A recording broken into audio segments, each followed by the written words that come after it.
মৰমৰ ছাত্ৰ ছাত্ৰীসকল, তোমালোকৰ প্ৰিয় চেনেল ইংলিছ লাৰ্ণিং আছামলৈ মই তোমালোকক স্বাগতম জনাই আজি মই তোমালোকৰ অহা এইচএছ ফাইনেল এক্সামিনেশ্যনৰ প্ৰস্তুতিৰ হকে তোমালোকৰ এডুকেশ্যনৰ একেবাৰে শেষ চেপ্টাৰ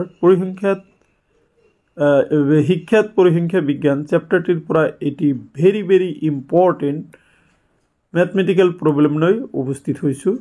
আজিৰ এই ভেৰি ইম্পৰ্টেণ্ট মেথমেটিক্যাল প্ৰব্লেমটো লোৱা হৈছে ইংলিছ লাৰ্ণিং আছামে আপলোড কৰা মডেল কুৱেশ্যন পেপাৰৰ পৰা, আৰু সেই ভেৰি ইম্পৰ্টেণ্ট মডেল কুৱেশ্যনটো হ'ল চতুৰ্থ বিচ্যুতি নিৰ্ণয়।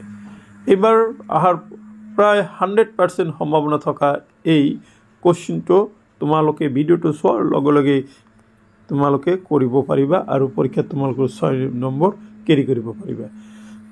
গতিকে তোমালোকে আহাচোন চতুৰ্থ বিচ্যুতি আমি কেনেকৈ নিৰ্ণয় কৰিব পাৰোঁ তাৰ টিপছ সহ এটা প্ৰশ্নৰ সমাধান তোমালোকৰ আগত আগবঢ়াওঁ।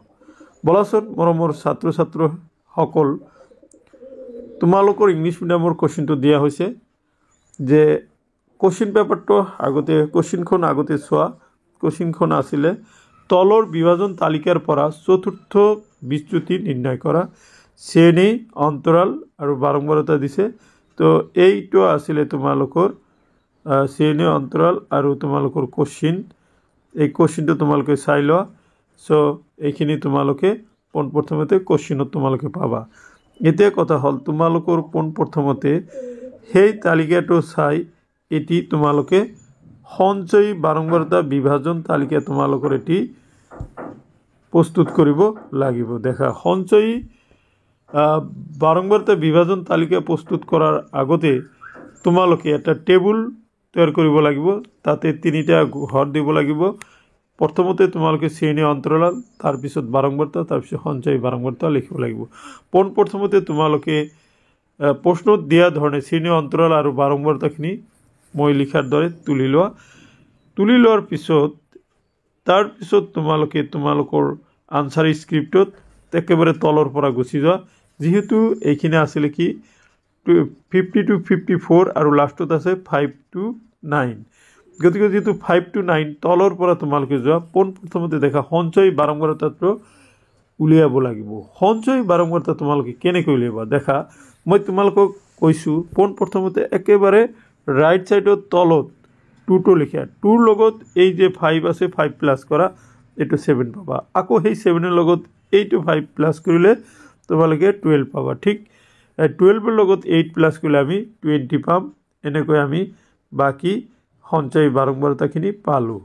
নিশ্চয় তোমালোকে এইখিনি বুজি পাইছে।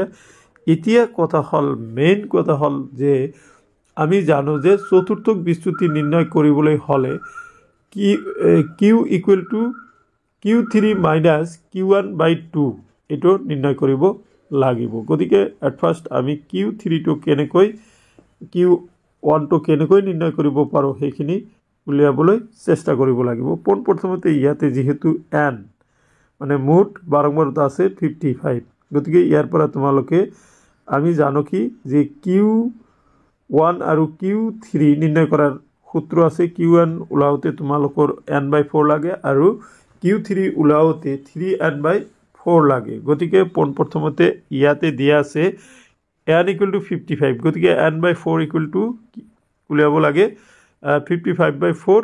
এইটো হৰণ কৰিলে 13.75 পাম।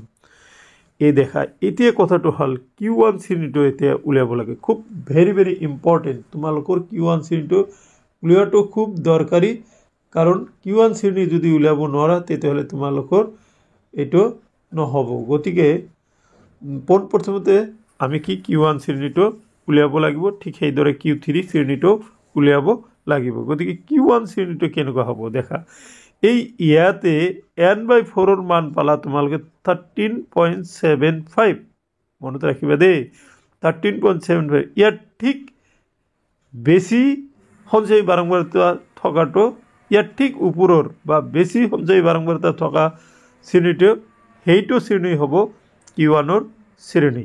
গতিকে আমি তালিকাত দেখিলোঁ যে ইয়াতে 12 আছে আৰু আমাৰ ইয়াতে আছিলে 13.75 গতিকে 12 ঠিক ওপৰৰ সঞ্চয় বাৰম্বাৰতা হ'ব 20 তো এই 20 থকা শ্ৰেণীটোই হ'ব সঞ্চয় বাৰম্বাৰতা 20 থকাটোই হ'ব Q1 ৰ শ্ৰেণী গতিকে Q1 = কিমান হ'ব Q1 শ্ৰেণীটো হ'ব 22 24 ওকে এতিয়া দেখা তোমালোকে এই 3n/4 এইটো নিৰ্ণয় কৰা 3n/4 টো হ'ব কি তোমাৰ 3 ইনটু ইয়াতে n ৰ মান 55/4 এইটো আমি যেহেতু 55/4 ৰ মান পাইছো 13.75 মাল্টিপ্লাই কৰি দিলে তোমালোকে 41.25 পাবা গতিকে ঠিক এইটো হেনেকৈ তোমালোকে নিৰ্ণয় কৰা 41.25 ৰ ঠিক ওপৰৰ বা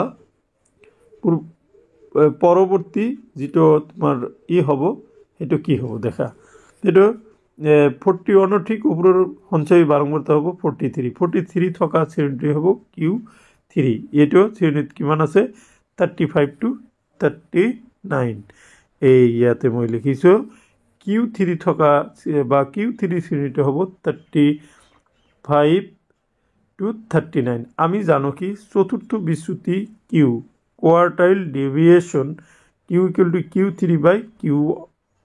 Q3 minus Q1/2 এইটো আমি এতিয়া Q3 টো উলিয়াব লাগিব তাৰ পিছত Q1 উলিয়াব লাগিব তাৰ পিছতহে আমি Q টো নিৰ্ণয় কৰিব পাৰিম দেখা Q1 উলিওৱাৰ তোমালোকৰ সূত্ৰটো এই দুটা সূত্ৰ তোমালোকে মনত এটা মনত ৰাখিলে বাকিটো আপনি আহি যাব Q1 = L plus n/4 minus CAM F by সঞ্চয় CAM F by FP into I দেখা ইয়াতে L টো উলিয়াব লাগে L টা হ'ব তোমাৰ L টো হ'ব কি যে নিম্ন শ্ৰেণী পৰিবন্ধ দেখা ইয়াতে আমাৰ শ্ৰেণীটো আছে 20 to 24 ইয়াৰ পৰা 20 ৰ পৰা -5 মাইনাস কৰিলে এটো হ'ব 19.5 আৰু ইয়াৰ লগত 0.5 ইয়াতে কি কৰিব লাগিব প্লাস কৰিব লাগিব ইয়াতে 0.5 মাইনাস ইয়াতে 0.5 প্লাস গটিকে ইয়াতে 24.5 হ'ব গটিকে L হ'ব 19.5 আৰু I হ'ব মই তলত দিছো 24 এই আৰ উচ্চ শ্ৰেণী পৰিবন্ধৰ পৰা নিম্ন শ্ৰেণী পৰিবন্ধ মাইনাস কৰা এটো 5 হ'ব L টো পালো তাৰ পিছত n/4 পাইছো কাম আপ টো তোমালোকে কিন্তু জানিব লাগিব কাম আপ টো হল যেটো সঞ্চয় বাৰম্বাৰতা তোমালোকে শ্ৰেণী Q1 ৰ শ্ৰেণী পাইছে তাৰ ঠিক পৰৱৰ্তী সঞ্চয় শ্ৰেণীৰ সঞ্চয় বাৰম্বাৰতা ঠিক পৰৱৰ্তী শ্ৰেণীৰ দেখা 12 টো কেনেকৈ হল তোমালোকে চাই লোৱা এই যে পৰৱৰ্তী শ্ৰেণীৰ মানে পিছৰ শ্ৰেণীটোৰ কি হ'ব সঞ্চয় বাৰম্বাৰতা হেকাৰণে এটো 12 আছে এই ইয়াতে তোমালোকে চোৱা এটো 12 আছে গটিকে এটো পাই গলো আৰু এফপি হ'ব যেটো শ্ৰেণী হৈছিল তোমাৰ Q1 থকা শ্ৰেণীটো এই Q1 থকা শ্ৰেণীটোৰ বাৰম্বাৰতা হ'ব তোমাৰ এফপি গটিকে এটোৰ মান 8 আছে গটিকে এতিয়া আমি ফৰ্মুলাত মানখিনি বহাই দিছো দেখা বহাই দিয়াৰ পিছত ইয়াৰ পৰা এটো মাইনাস কৰিলে 1.75 by 8 into 5 গটিকে 5 আৰু এটো মাল্টি এটো ওপৰত আছে মাল্টিপ্লাই কৰিলে কি হ'ব 8.75 by 8 গটিকে 19.5 প্লাস এটো কৰিলে কিমান হ'ব 1.094 গটিকে এই লাষ্টৰ 4 টো যদি লাষ্টৰ এই পয়েন্টৰ পিছত এটো যদি 5 বা তাৰ বেশি হয় তেতো এটো উঠাই দি ইয়াৰ লগত এক যোগ কৰিব লাগছিল কিন্তু যদি 5 ৰ সৰু হয় আপনি উঠাই দিবা গটিকে এটো কি হ'ব 19.5 plus 1.09 গটিকে এই দুটা প্লাস কৰিলে 20.59 হ'ব আকৌ আমি ঠিক তেনেকৈ Q2 ৰ ভ্যালুটো উলাইছো দেখা Q2 = L plus 3n/4 minus CAM F by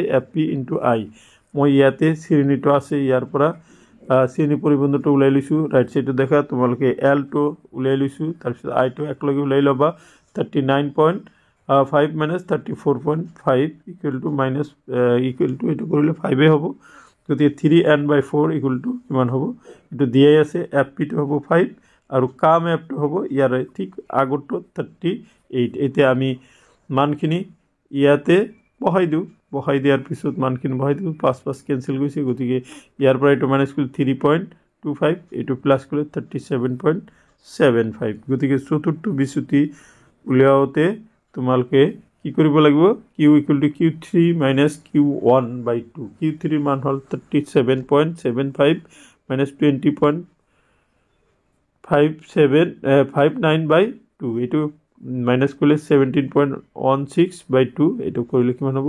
8.58 so' my dear student এইখিনি হ'ল কেনেকৈ চতুৰ্থ বিচ্যুতি নিৰ্ণয় কৰিব লাগে তাৰ টিপছ আৰু সহজতে কৰিব পৰা নিয়ম নিশ্চয় তোমালোকে এইটো পৰীক্ষাত আহিলে পাৰিবা আৰু তোমালোকে ইয়াৰ লগতে আৰু দুটামান প্ৰেক্টিছ কৰি যাবা দেখিবা পৰীক্ষাত এই বছৰ পুৰা অহাৰ সম্ভাৱনা থকা চতুৰ্থ বিচ্যুতিৰ পৰা তোমালোকে চিয়ৰ